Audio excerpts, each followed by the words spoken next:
नमस्कार, मैं हूं प्रभु चावला। पीओके, पाकिस्तान, टेररिज्म ये तो भारतवर्ष की डिक्शनरी में परमानेंट शब्द हैं। हर रोज किसी न किसी तरीके से ये वापस हमारी डिक्शनरी में आ जाते हैं। राजनाथ सिंह जी गए हैं मोरक्को में किसी मीटिंग को अटेंड करने के लिए।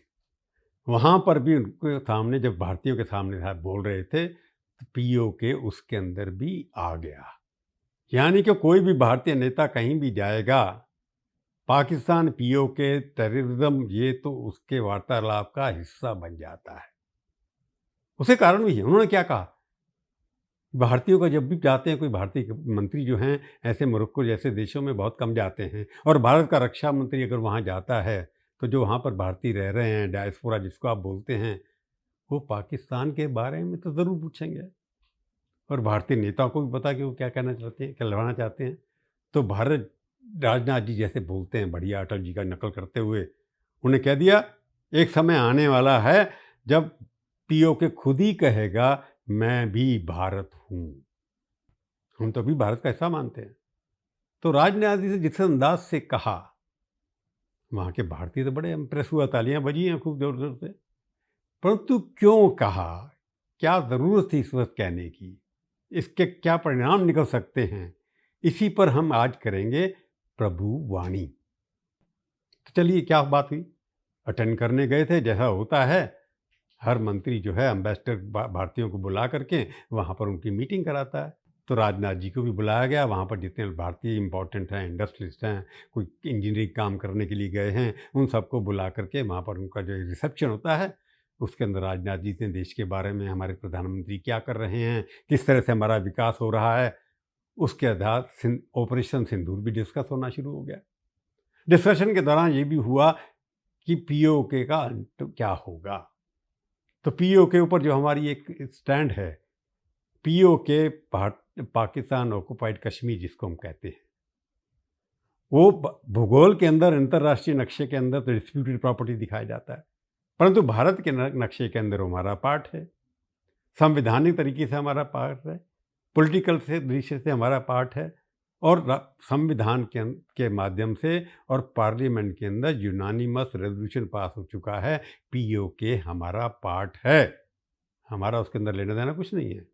ना हमारी सरकार है, ना हमारे कानून चलते हैं, वहाँ पर उनकी अलग से सरकार है। वहाँ इलेक्शन होते हैं, आज नहीं होते, तमाशा होता रहता है। वहाँ की आबादी लगभग 40-45 है, जो हमारे कश्मीर से थोड़ी कम है। तो उसको हमारे पास लाना है, यानी कि मिलाना है जे के साथ। जे जो था हमारा, ये चर्चा चलती आ रही है। और भारतीय जनसंघ जब बना था, आरएसएस जब बना था, उनका तो पहले मुद्दा ही था कि हमारा कश्मीर है, हम लेके रहेंगे। ये नारा चलता आ रहा है। अमित शाह ने कई बार जब 370 धारा खत्म की थी, उसके अंदर कहा गया था कि हम इसको लेके रहेंगे। तो इसके ऊपर चर्चा हर बार, हालांकि मनमोहन सिंह जी ने पार्लियामेंट के डिस्कशन एक बार हुई थी, तब उन्होंने कहा ये हमारा undisputed part, integral part of India है। जितने भी प्रधानमंत्री, राजीव गांधी, वीपी सिंह, 15 प्रधानमंत्री हर बार यही कहते आ रहे हैं कि ये हमारे पार्ट है, हिस्सा है, परंतु हमारे पास है नहीं। तो एक जिंदा रखा है कि पीओके आना है। एक राष्ट्रवाद का मुद्दा बन गया है कि पाकिस्तान ऑक्युपाइड कश्मीर हमारे पास आएगा। ये हमारा एक सपना है, इसको हम पूरा कर सकते हैं, परंतु क्यों नहीं किया। कई मौके आए। 1965 के अंदर जब लड़ाई हुई थी, हम लगभग जीत गए थे। शास्त्री जी के साथ जो बाद में ताशकंद में हुआ, उसकी अभी तक रिपोर्ट पूरी पता नहीं है कि क्यों हुआ, कैसे हुआ। उसके बाद 1971 अंदर जब हमारी इंदिरा जी ने बांग्लादेश बना लिया और पाकिस्तान बहुत कमज़ोर पड़ गया था, तो हमारे पास एक मौका था, हम पीओ के ऊपर कब्जा कर लेते। कि पीओ के अंदर लोगों के अंदर पाकिस्तान सरकार के खिलाफ बड़ा विरोध है। वहाँ पर कोई विकास नहीं हुआ। वहाँ पर 5-6 कॉलेज हैं। वहाँ पे बजट 70,000 करोड़ है। हमारे जे&के का बजट 2,10,000 करोड़ है। हमारी पर कैपिटा इनकम पीओ के कश्मीरियों से कई गुना ज़्यादा है। उनकी सड़कें खराब हैं, खाने के लिए पूरा पैसा नहीं मिलता, बदतर हालत है। और पाकिस्तान ने पिछलग्गू बना रखा है, अपनी पिछलग्गू सरकार बना के रखी हुई है। तो जब हमारे पास मौके आए थे, 1971 के अंदर भी आया था, शिमला एग्रीमेंट के अंदर आपने बाकी सरेंडर कर दिए, वापस कर दिए। पर सवाल ये उठता है कि पीओ की जब हमारे पास आ सकता है, हम लेते क्यों नहीं। उसके बाद दोबारा झगड़े हुए कई बार, 1971 के बाद से आया, अब लेटेस्ट ऑपरेशन सिंदूर भी आया। इन सब के अंदर जब पाकिस्तान की आर्मी मात खा रही थी, हम उसके ऊपर कब्जा क्यों नहीं किया? ये सवाल जायज़ उठना। अब ऑपरेशन सिंदूर भी हुआ, उसके अंदर भी हमने कहा हम पीओके लेके रहेंगे। अब कई कर सकते हैं, हम ले क्यों नहीं पा रहे हैं? इसके ऊपर चर्चा इस देश के अंदर कभी नहीं हो रही। सबकी मांग है, सारा देश इसके पीछे खड़ा हुआ है, पीओके हमारे पास आना चाहिए। अब राजनाथ जी मोरक्को के कह रहे हैं, प्रधानमंत्री ने कभी इसके ऊपर डायरेक्टली बात नहीं की, परंतु विदेश मंत्री, हमारे बाकी पॉलिटिकल लीडर्स जो हैं, पीओके को लेने की बात हर बार करते हैं, चुनावी मुद्दा बन जाता है। तो सवाल ये उठता है कि हम ले क्यों नहीं पा रहे हैं? राजनाथ सिंह जी ने अपने जब भाषण दे रहे थे, उसके अंदर ये भी कहा उन्होंने कि हमने वहाँ के ठिकाने उड़ा दिए, सारे के सारे अज़हर महमूद उनके साथ जितने भी मशहूर आतंकवादी थे, उनका नामो निशान ख़त्म कर दिया।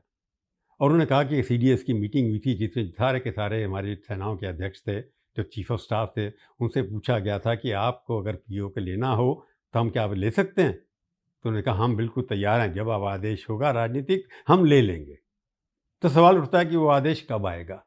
जब हमारी आर्मी के पास ताकत है, हमारे पास हथियार हैं, हमारा मनोबल है, हमारी स्थिति है, सारा देश हमारे साथ खड़ा हुआ है, तो हम कब तक किस मौके के इंतज़ार में खड़े हैं, ताकि ये जो एक तकलीफ़ हिंदुस्तान की है पीओ के रूप में, जहाँ से आतंकवादी घुस के आ जाते हैं, उसको नक्शे से कब हटाया जाएगा?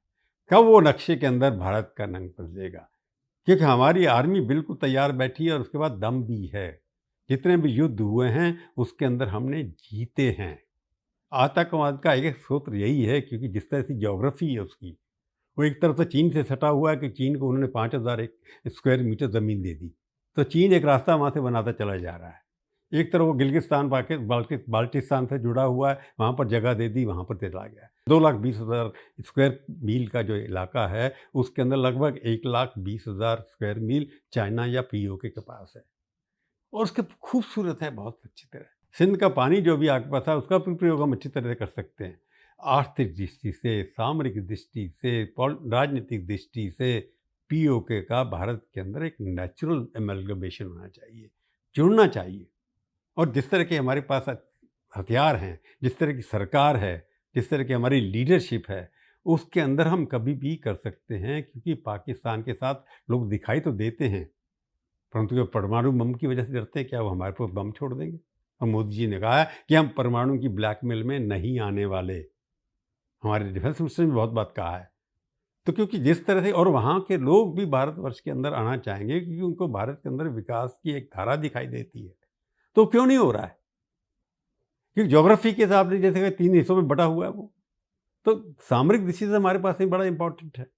और वहाँ के लोग भी जब आना चाहते हैं आपके साथ, तो भारत को एक स्थिति तैयार करनी पड़ेगी कि किस तरीके से हमने आने वाले 2030 में, 2035 में, जैसे फिर से कि हमारा जो है अमृत पर्व चल रहा है, अमृत काल जो है 2047 तक होगा। क्या 2047 तक पीओके भारत का अंग जो है बन जाएगा, जिसके ऊपर हमारा पूरा कब्जा होगा? उसके लिए क्या-क्या तैयारियाँ करनी है? उसके लिए आपको कूटनीति के तरीके लेने पड़ेंगे कि जब आप एक्शन लेंगे, तो आपको सब देशों को बना के रखना पड़ेगा। उनके पीछे जो पाकिस्तान जिसे सफल हो रहा है अपनी कूटनीति में, डिप्लोमेसी में, उसको हमको न्यूट्रलाइज़ करना पड़ेगा कि वो जाकर के अपनी फ़ेवर में प्रस्तावना पास करा लें। वो सऊदी अरेबिया के साथ कोई संधि दोबारा इस तरह की ना कर लें। अगर हम पीओके के ऊपर आक्रमण करेंगे, क्या सऊदी अरेबिया हमारे साथ आएगा या उनके साथ अब जाएगा? ये भी सोचने वाली बात है। चाइना चुप करके बैठेगा कि नहीं बैठेगा? अमेरिका क्या हथियार देगा कि नहीं होगा? ये सब चीज़ें पीओके पर कब्ज़ा करने से पहले सोचनी पड़ेंगी और शायद सोच भी रहे होंगे। तो कहने और कथनी और करनी का जो अंतर है, उसको दूर करने के लिए अभी से भारत को तैयार होना पड़ेगा। कि नारा पिछले 75 साल से हम लगा रहे हैं, पीओके हमारा है, हम उसको लेके रहेंगे। पर कब लेंगे? वो तो इज़राइल और यरूशलेम जैसे बात चल रही है, हमास वालों की, जैसे वहाँ पर पैलेस्टीनियन की बात चल रही है। वो भी कहते हैं हम लेके रहेंगे, वो भी हम कहते चले आ रहे हैं। वहाँ पर इतना लोग मर गए, कई हज़ारों करोड़ों लोग मर गए। हमारे जे.एन.के के अंदर टेररिज़्म के हिसाब से भी लोग 3 लाख मर चुके हैं पिछले 20 सालों के, 30 सालों के अंदर। तो एक बार तो घूँट पीना पड़ेगा ज़हर का ये। जहर पीने के लिए हमको तैयार रहना पड़ेगा, परंतु उसके लिए हर जबकि आर्मी तैयार है, हम तैयार हैं। तो जिस चीज़ का भी आपको पूरा संबंध करने हैं, ब्रेकअप करना है, उनको तैयारी करनी है, पीओके को खाली पार्लियामेंट में भाषण देने के लिए या पॉलिटिकल भाषण देने के लिए एक नारा नहीं रहना चाहिए।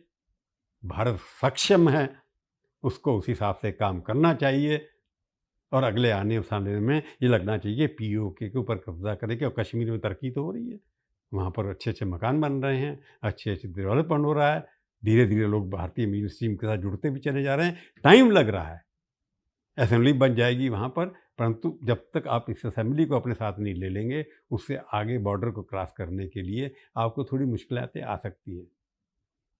क्या भारत तैयार है ये सब करने के लिए? तो भारत जब तैयार है तो देरी किस बात की?